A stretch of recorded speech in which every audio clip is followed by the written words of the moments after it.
পেরিয়ে নবীনগরে এক স্ত্রী তার স্বামীর গোপনাঙ্গ ঝলসে দিয়ে এলাকায় চাঞ্চল্যকর অবস্থার সৃষ্টি করেছেন। ঘটনাটি ঘটে গত মঙ্গলবার দুপুরে। সরেজমিনে জানা যায়, উপজেলার রসুল্লাবাদ ইউনিয়নের ৬ নম্বর ওয়ার্ডের দক্ষিণ পাড়ার মরহুম আব্দুল খালেক মিয়ার ছোট ছেলে কুয়েত প্রবাসী মিজানুর রহমান খোকন প্রায় ১৫ বছর আগে সাতমোড়া ইউনিয়নের ৭ নম্বর চেচরা গ্রামে বিয়ে করার পর খোকনের ১২ বছরের এক কন্যা সন্তান ও ৪ বছরের এক ছেলে সন্তান রয়েছে। এরই মধ্যে গত প্রায় ১.৫ বছর আগে উপজেলার শ্যামগ্রাম ইউনিয়নে সবার অজান্তে তিনি দ্বিতীয় বিয়ে করেন। এ বিষয়টি জানাজানি হলে প্রথম স্ত্রী বেঁকে বসেন এবং এ নিয়ে সংসারে শুরু হয় অশান্তি। কুয়েত প্রবাসী খোকন ২ মাস আগে ছুটিতে এসে তার গ্রামের বাড়িতে এসেই কিছুদিন বড় বউ তাসলিমা ও ছেলে মেয়েকে সময় দেওয়ার পর ছোট বউয়ের বাড়িতে যায়। সেখান থেকে বেরিয়ে আসলে রাতে তাসলিমার সাথে কথা কাটাকাটি হলে এক পর্যায়ে খোকন তাকে মারধর করে বলে অভিযোগ করেন বড় বউ তাসলিমা।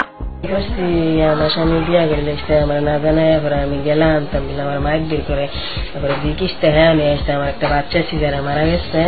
এরপরে যাওয়ার পরে আমি জানি না যে বিয়া করছে। এবার আমি হাসপাতাল তো এমনই যে আমার বাচ্চাও মারা গেছে, আমার স্বামীও বিয়া করে গেছে।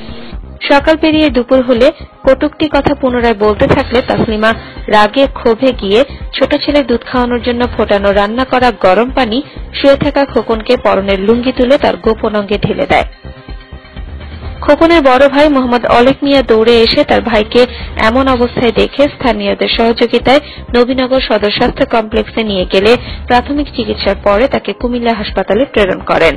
এই ঘটনার পর থেকে হাসপাতালে সময় দিচ্ছেন দ্বিতীয় স্ত্রী। তার বড় ভাই অলেক মিয়া বলেন, জিজ্ঞাসা করলাম রক্ত কেন, আমার ওয়াইফে শেষে জিজ্ঞাসা কিরকম রক্ত করে, ও রক্ত না ভাবি আমার মরিচে লবণ নে গরম পানি কইরা আমার নাভি নিচে ঢেলে দিছে। এই ঘটনায় এলাকার চাঞ্চল্যকর অবস্থার সৃষ্টি হয়েছে। অনেকে কৌতূহল করে বলেন, আর নে করবি ২ বিয়া, এবার বুঝ কেমন মজা। এই ঘটনায় খোকনের বড় ভাই অলেক মিয়া নবীনগর থানায় সাধারণ ডায়েরি করেন।